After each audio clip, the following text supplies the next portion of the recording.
Então, o motivo do choro do bebê pode ser desses mais variados tipos.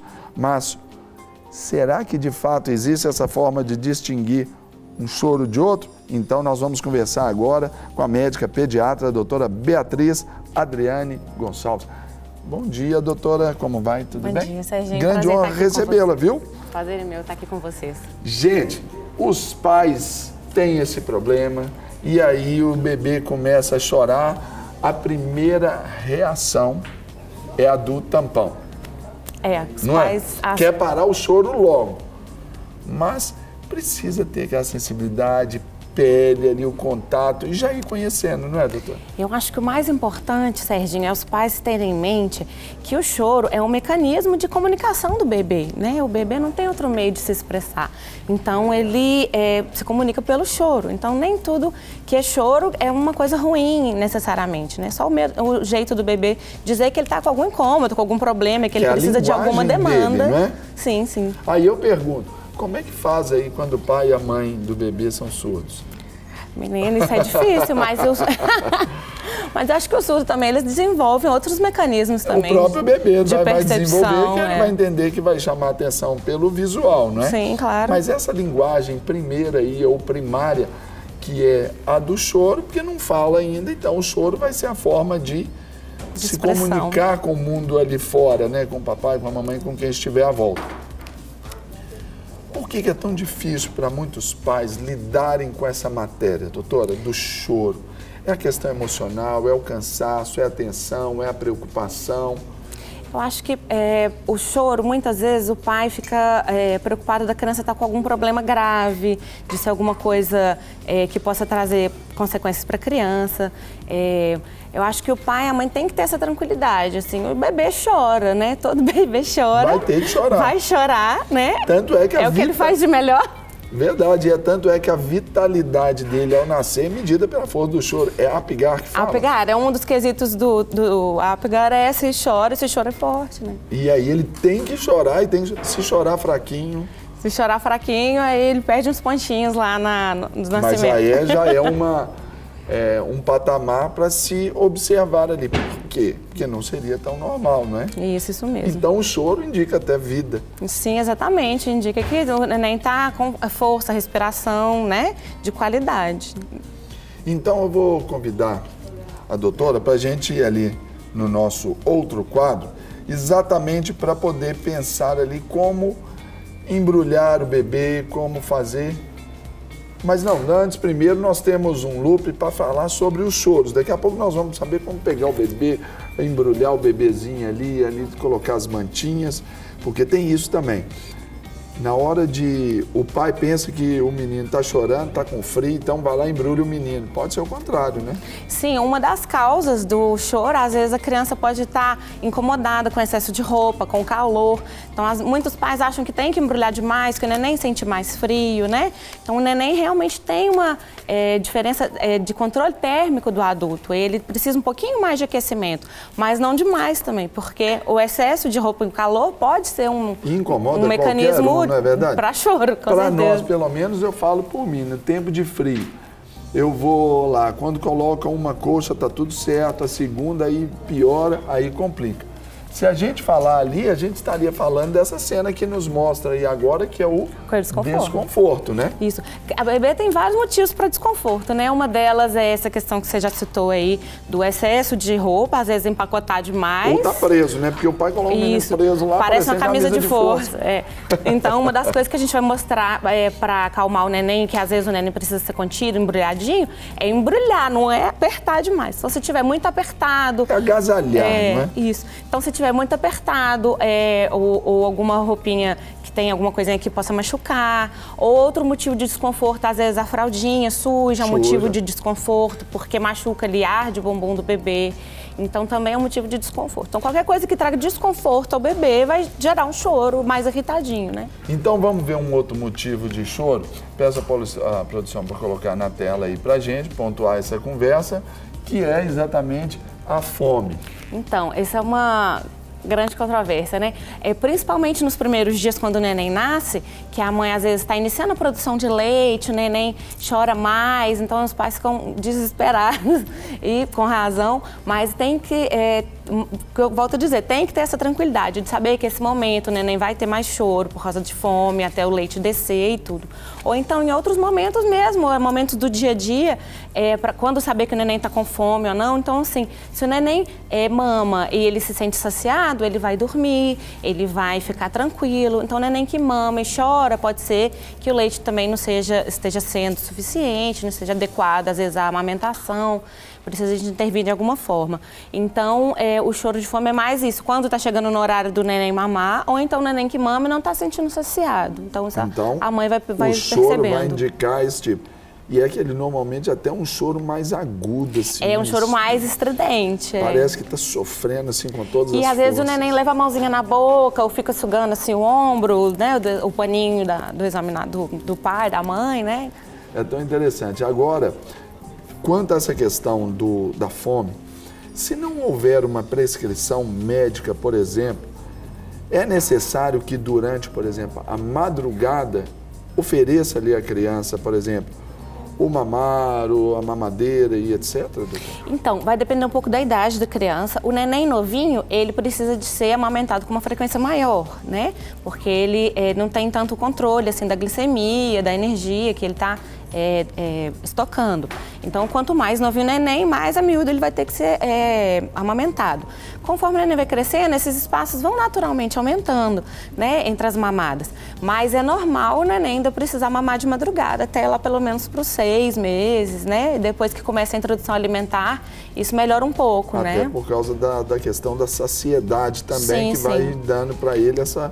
E isso, Sérgio, é muito variável de neném para neném, sabe? Tem alguns nenéns que já dormem quase que a noite toda, desde muito cedo, 2, 3 meses. Alguns nenéns vão acordar 2, 3 vezes à noite. Então, isso também é muito individual, né? É esperado que o neném já comece a dormir um pouco mais de horas, assim, depois do 3º mês. Mas pelo menos uma mamada da madrugada acaba precisando de acontecer. Mas então vamos para o próximo motivo do chorinho dos nossos bebezinhos lindos aí, que é o soninho. Tem coisa que pai fala com o menino. Eu falava com os meus meninos, gente. Eu falava assim, doutor, gente, fecha o olho que passa. Às vezes está com sono e não fecha o olho, doutora, como é que é isso? Aí chora. Aí chora. E fica chato, não é verdade? Isso. O neném, ele tem, quanto mais novinho também, maior necessidade de sono, né? O neném novinho, às vezes, dorme cerca de 15 horas por dia, os primeiros meses. Então, o neném que às vezes está... muito estimulado, saiu, levou, acabou que não teve aquele soninho da tarde, acaba ficando muito irritado. E é um sono mais irritado, né? Aquele sono, você vê que o neném tá muito irritadinho, às vezes brigando com o sono, aquele olhinho assim e chora. E às vezes é até um paradoxo, às vezes o neném tá morrendo de sono e fica tão irritado que não consegue dormir. Isso é uma verdade, foi isso aqui que eu exemplifiquei e eu presenciei isso assim várias vezes. Até mesmo por causa da nossa rotina, eu falo assim... Eu vou trazer a minha própria experiência, né? Até pela nossa rotina, a gente está aqui, vai para lá, é uma reunião, é um culto à noite, alguma coisa assim. Então a rotina ela é um pouco diferenciada. Então os meninos cansam. Então tinha hora que ficava. O meu filho, o João Pedro, ele não tinha cerimônias. Quando ele já tinha uma certa autonomia, se ele falasse assim, eu vou dormir, ele encostava aqui e dormia, não tinha problema. A Ana Clara já foi um pouquinho diferente, aí já tinha essa mudança. Ela ia ficando mais irritada. Aí a gente chamava ela de oncinha. O próximo motivo de choro aí dos nossos bebês, na tela, por gentileza, que é frio ou calor. Que é o que a gente começou no começo falando, né? Então o neném, ele tem uma necessidade de ser um pouquinho mais agasalhado, né? Ele tem um controle térmico pior do que o adulto, ele perde mais calor facilmente. Então ele realmente precisa de um pouquinho mais de agasalho do que uma criança maior, do que um adulto. Mas o que eu sempre falo com as mães é assim, como se fosse uma camada a mais do que você estava usando, né? Então você está assim... um friozinho, você tá com uma blusa de manga fina, às vezes você põe um bodyzinho mais grossinho no neném. Ou então, se tá muito calor, você tá de camiseta. Você vai botar 3 macacãozinhos no neném, mais um cobertor? Não tem jeito. É só a camisetinha. Isso, também. Então tem que ser bem adequado com o clima, né? Até porque, por exemplo, num calor, e nós vivemos num país tropical, a própria fralda, aquilo ali, ela já esquenta por si só, não é verdade? E a questão do frio também, então como o neném esfria mais rápido, né? Às vezes depois do banho, você vê que o neném às vezes fica com a extremidade fria, mais geladinho, então ele pode estar com frio, você ficar atento, porque às vezes pode ser só isso, o neném às vezes está com frio, você agasalha, ele já para de chorar. E também não é aquela questão duradoura, talvez para resolver aquele problema ali. Resolveu, mas está ali porque foi depois de um banho, aí também tem aquela sensibilidade, não, agora ele já esquentou, deixa eu tirar aqui, porque senão aí ele vai suar, aí vai para o outro extremo, vai para o outro calor, né? E isso também, porque aí o suor, onde vem aquelas brotoejas, as assaduras, brotoeja, não é isso? Que são a miliária, né? Mas a gente mais conhecido como brotoeja, que é quando sai aquelas bolinhas assim, normalmente no rostinho, mas pode dar no corpinho todo, que é às vezes por excesso de paninho mesmo, né? Tá muito empacotado, a miliar, ela é a obstrução da glândula do suor, então o neném tá ali suando demais, tá muito calor, e aí começa a dar aquele monte de pontinhos assim, na face normalmente. E isso melhora, às vezes, só de você parar de empacotar tanta criança. Doutora Beatriz Adriane, agora uma pergunta que não quer calar, mito ou verdade. Nós viemos assim daquelas culturas e tem muitas coisas que são mitos de questão cultural. O bebê começa a soluçar. É porque ele está com frio, agasalha esse menino. Então, isso é uma coisa um pouco empírica, assim, a gente vê muito isso, às vezes tirar a roupinha, ou tá trocando a roupa, ou pós-banho, não é nem soluçar. Mas não é, assim, cientificamente associado a estar com frio, não. Mas é uma coisa que as mães notam muito mesmo, e a gente nota também. Então, mais um motivo de choro na tela, por favor. Temos mais um aí, que é a necessidade de contato, é o afeto. E essa parte, ela se evidencia também, especialmente nesse tempo ali dos 6 meses ali, não é? Porque quando está introduzindo outros alimentos, o bebê já vai pensar assim, não sei quem colocou esse chip nesse menino, gente. Tá, já pensa assim, tô perdendo aquela boquinha quentinha ali e tal. Tem esse lado também, que é o lado emocional, não tem que é dessa castração ali, dessa... O neném tem, corte. A criança, né, tem 2 fases mais críticas dessa questão do contato. Primeiros meses, porque o neném acabou de sair do útero, estava ali quentinho, aconchegado. Aquele ambiente lúgubre, gostoso, quentinho, escurinho, próprio para dormir. Então ele perdeu isso. Então o neném nos primeiros meses, ele precisa muito de contato, principalmente materno, assim, ouvir a voz, sentir o cheiro, porque a visão é menos desenvolvida, o neném não enxerga também, então ele precisa desses outros meios de entender e perceber a mãe, principalmente contato, a mãe, né? Depois o mundo, né? Mas principalmente a mãe. Então esse comecinho é muito importante. Hoje a gente tem ouvido muito das mães, assim, tá muito na moda, esses blogs e tudo, falar que colo vicia. Eu já recebi vários questionamentos nesse sentido no consultório.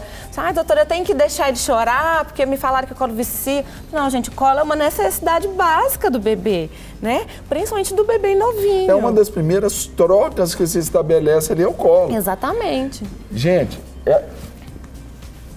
me corrija se eu estiver errado. Veja bem, me falaram também isso. Não fica pegando, porque senão o menino vai ficar no colo e tal. Passou. Meu menino de 14 anos está maior do que eu, minha menina está crescendo. Passou, doutora. Passa voando. Se eu não pegasse lá, se eu não tivesse pegado, abraçado, beijado, ficado no colo, e pega e carrega. É uma fase tão sensacional para a gente perdê-la assim, né? Passou. Não dá. Então essa questão dessa educação afetiva, assim, ela é importante. Isso, para o neném sentir que ele está sendo cuidado, né?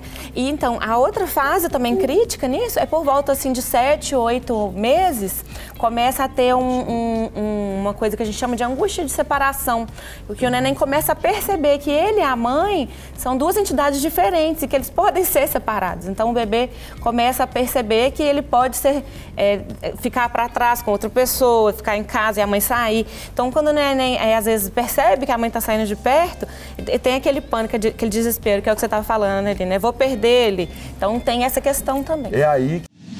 Para receber todas as novidades do canal, inscreva-se. E se curtir o vídeo, clique em gostei.